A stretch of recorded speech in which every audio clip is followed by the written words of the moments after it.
When Paul Walker arrives at Children's Hospital wearing casual clothes and carrying a simple backpack, the arrogant security guard immediately assumes he's just another random visitor who doesn't belong in the pediatric ward and stops him from entering, demanding that he leave immediately. But what happens when a nurse recognizes who he really is and reveals the truth about his anonymous visits will leave everyone in the hospital lobby absolutely stunned and teach one man a powerful lesson about judging others. Before we continue this story, let us know where you're watching from. If you like stories like this, subscribe to the channel, because tomorrow we have another special story for you. The afternoon sun filtered through the tall windows of St. Mary's Hospital for Children, casting soft patterns of light across the polished floors. The lobby was abuzz with quiet activity. Families clutching visitor passes, doctors in white coats rushing between departments, and volunteers in colorful scrubs trying to bring smiles to worried faces. This was a place where hope and sadness lived side by side, where miracles happened daily, and where each visitor carried prayers or answered prayers in their hearts. Paul Walker walked through the revolving glass doors, a battered leather backpack slung over his shoulder and a small smile tugging at the corners of his mouth. He wore faded jeans, a plain gray t-shirt, and sneakers that had seen better days. His hair was slightly mussed from the California breeze, and a scruffy beard shadowed his jaw. To anyone watching, he looked like a tired construction worker or maybe a college student late for class. But Paul was in no hurry. He moved with the careful, respectful pace of someone who understood that hospitals were sacred spaces. In his backpack were a dozen toy cars, nothing expensive, just plain Hot Wheels he'd picked up at a drugstore on the way there. He'd been making these visits for months, always discreetly, always without fanfare. As he approached the information desk, a burly man in a Navy security uniform crossed his path. His name tag read Dennis Morrison, and his posture revealed a mixture of authority and distrust. Dennis, 48, had worked in hospital security for a dozen years and prided himself on knowing who belonged where. "Excuse me?" Dennis said, his voice thick with the tone of someone accustomed to being obeyed. "Where do you think you're going?" Paul looked up, his expression calm and patient. "I'm here to visit the children's ward. I have some little gifts for the children." Dennis's eyes narrowed as he took in Paul's appearance, the casual clothes, the worn sneakers, the complete absence of anything that suggested he was an official visitor or a medical professional. In Dennis's experience, the people who belonged to the pediatric ward either wore scrubs, carried clipboards, or looked like the kind of wealthy donors whose names ended up on hospital wards. "Do you have permission for that?" Dennis asked, crossing his arms. "Visiting passes? Family permission? You can't just walk into a children's hospital with a bag of toys." Paul nodded understandingly. "I've been coming here for a while.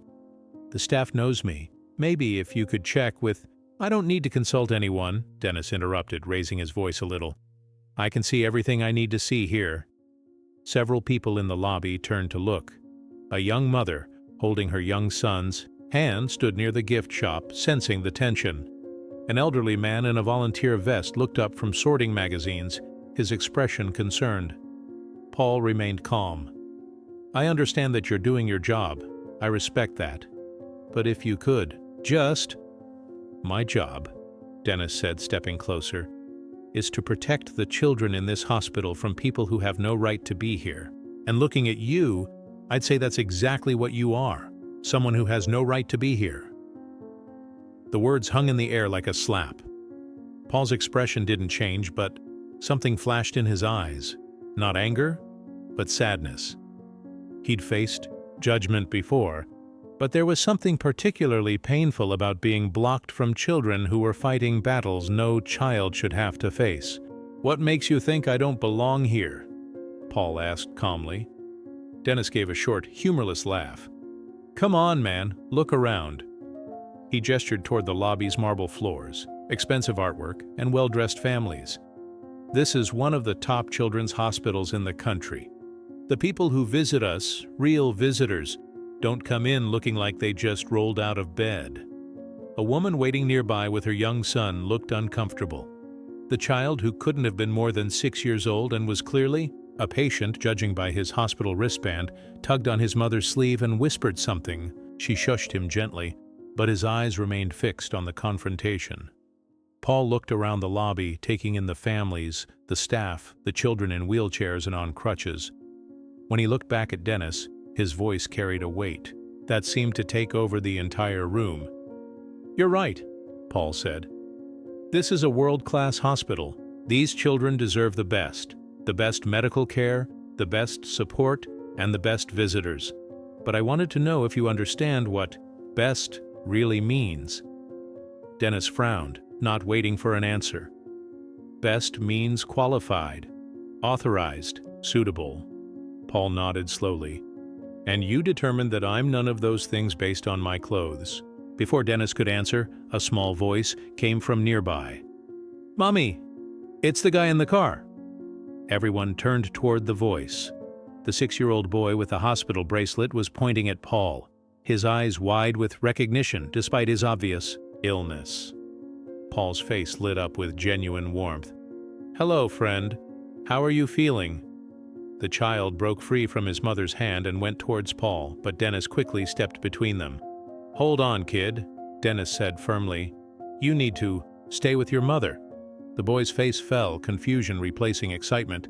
His mother seemed torn between protecting her son and understanding what was happening. Paul knelt down to the boy's level and spoke over Dennis. "It's okay, buddy. Maybe I'll see you up there later." "You're not going up," Dennis said firmly, straightening up completely. "You're going now." The lobby grew quieter as more people stopped to watch the scene. A nurse in a pediatric uniform stopped near the elevator, her attention drawn to the commotion. When she saw Paul, her expression changed from curiosity to recognition to something close to horror. "Sir," Paul said, looking up at Dennis from where he was kneeling, "I think there's been a misunderstanding." "The only misunderstanding," Dennis replied, "is that you think you can fool me with your tongue. I don't care what your sob story is or what you think you're here to do. This hospital has protocols for a reason." Paul stood up slowly, his movements deliberate and calm. "And what is the reason for that?" Dennis's chest swelled with authority. "To protect vulnerable children from those who might exploit them. To ensure that only qualified and suitable individuals have access to our patients." "And by appropriate, you mean people who look a certain way?" Dennis's face turned slightly red. "I mean people who belong. People who understand the gravity of this place. People who respect what we're trying to do here." Paul looked around the lobby again, his gaze lingering on the families, the children, and the artwork that depicted hopeful scenes of healing and recovery. When he spoke, his voice was soft, but it echoed clearly throughout the room. "Do you know what I see when I look around? I see children fighting the biggest battles of their lives. I see families who would give anything to trade places with their children. I see people who have had all their assumptions about what matters shattered by circumstances they never asked for." Dennis shifted uncomfortably, but maintained his authoritative stance. "And you know what these kids and families don't care about?" Paul continued. "They don't care if someone's shoes are expensive or if their clothes came from a designer store. They care about kindness. They care about hope. They care about people who see them as more than just patients or charity cases." The nurse by the high elevators approached, clearly wanting to intervene but unsure how to approach the situation. "That's a nice speech," Dennis said, his voice thick with irritation. "But it doesn't change the facts. You're not authorized to be here, and I'm not going to let some random guy with a backpack full of toys wander into a children's hospital." Paul reached into his backpack and pulled out one of the toy cars. It was a plain, red Hot Wheels car, the kind that cost 99 cents at any drugstore. He held it up for Dennis to see. "This is a Ferrari 250 GTO, Paul said quietly. "To you, it's probably just a cheap toy.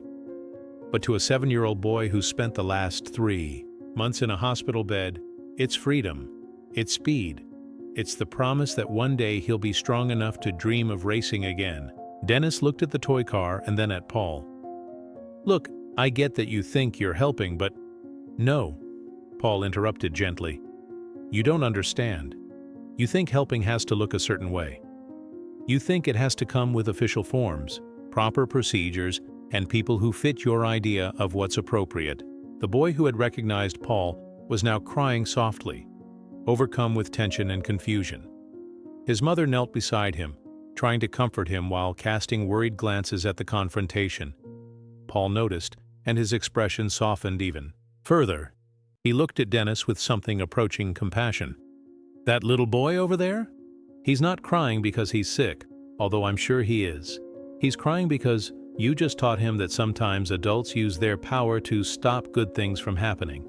Dennis's certainty wavered for the first time. He looked at the crying child and then at Paul.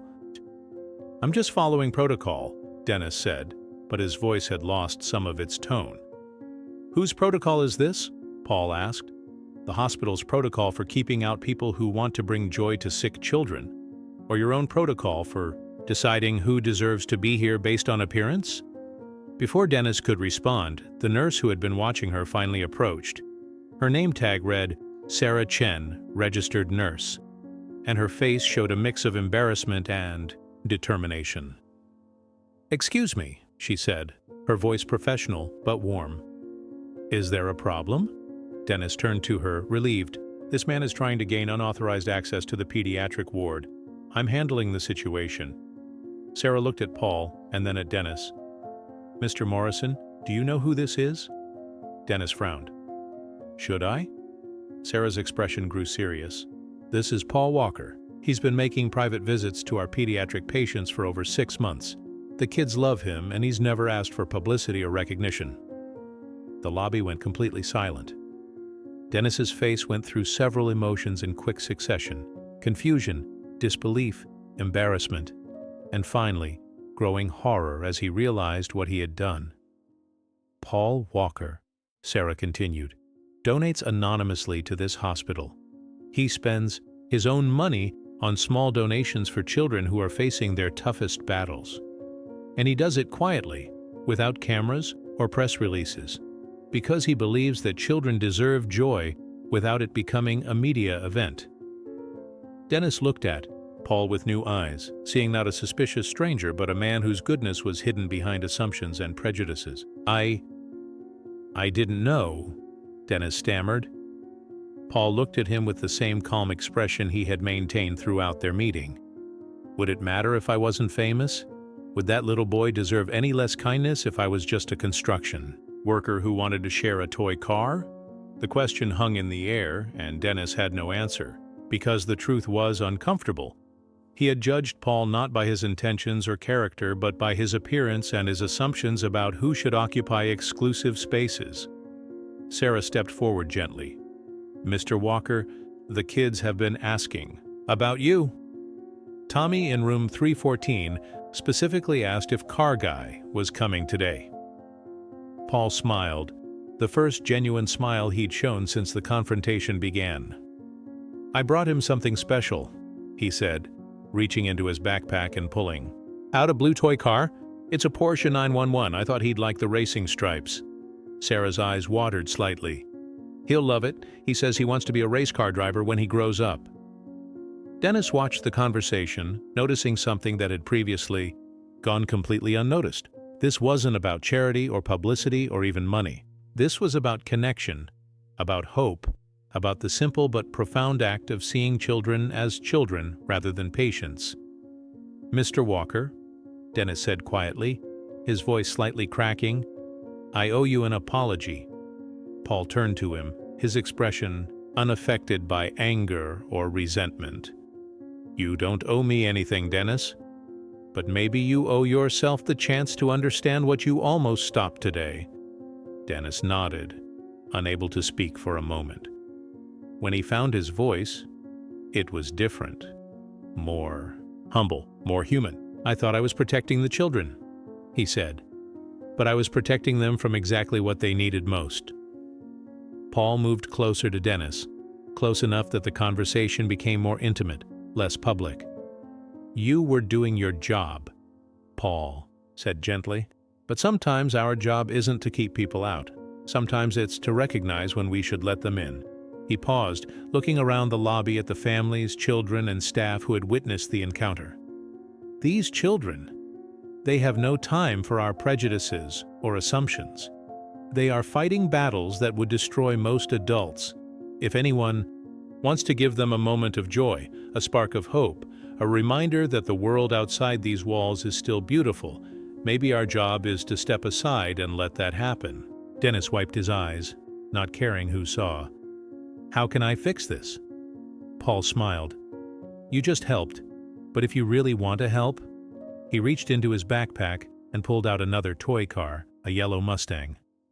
Maybe you could give this to that little boy over there. Tell him it's from a friend who hopes he gets better soon. Dennis took the car with shaking hands. You're giving me the chance to do what I should have let you do all along. I'm giving you a chance to be a part of something good, Paul corrected. That's all any of us really want. Dennis walked over to the boy who was still sniffling on his mother's shoulder. He knelt down and held out the yellow toy car. Hello, friend, Dennis said, his voice softer than it had been all day. A friend asked me to give you this. He hopes you get better soon. The boy's eyes widened as he picked up the toy car, spinning, it in his small hands. It's so cool. Is it fast? Dennis smiled, a genuine smile this time. The fastest. But you know what's even faster? How quickly good people can turn a bad day into a good one. The boy's mother looked at Dennis with surprise and gratitude. Thank you, she whispered. As Dennis stood up, he noticed Paul watching him approvingly. Sarah, the nurse, was smiling too. Mr. Walker, Sarah said, are you ready to go up? The children are waiting. Paul nodded and looked at Dennis once more. Dennis, if you ever want to visit the children, just let me know. I think you'll find that protecting them isn't about keeping people away. It's about surrounding them with as much love and hope as possible. Dennis couldn't speak, so he just nodded.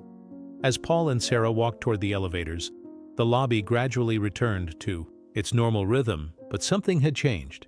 Dennis stood there, mulling over what had just happened, understanding for the first time that security was not just about barriers and protocols.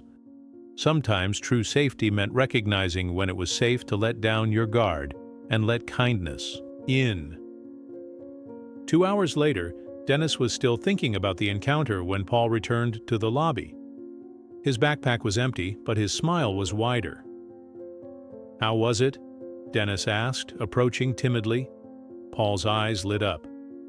Tommy loved the Porsche. He said it was almost as fast as the real one he'll drive one day.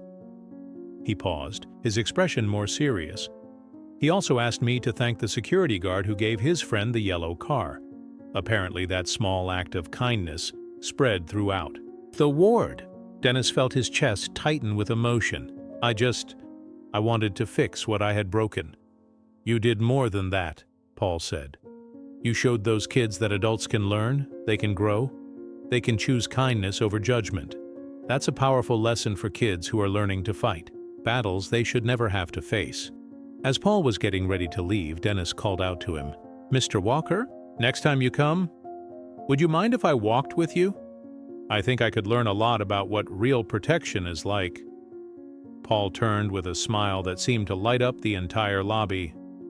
I think that would be perfect, Dennis. These kids need all the friends they can get. As Paul stepped out into the afternoon sun, Dennis stood in the lobby with a new understanding. Protection wasn't about barriers. It wasn't about keeping people out based on how they looked or what they wore. Real protection was about making room for hope, for kindness, for the kind of love that came in worn jeans and toy cars carried in drugstore backpacks. And sometimes the people who seemed least likely to belong were the very ones who belonged the most. 3 weeks later, Dennis began volunteering in the pediatric ward during his free time. He never forgot the lesson Paul Walker taught him, that judgment based on appearance can rob the world of its most beautiful moments. And every time he saw a child's face light up at an unexpected gift or a moment of joy, he was reminded that true safety came not from walls and barriers, but from The courage to let kindness in.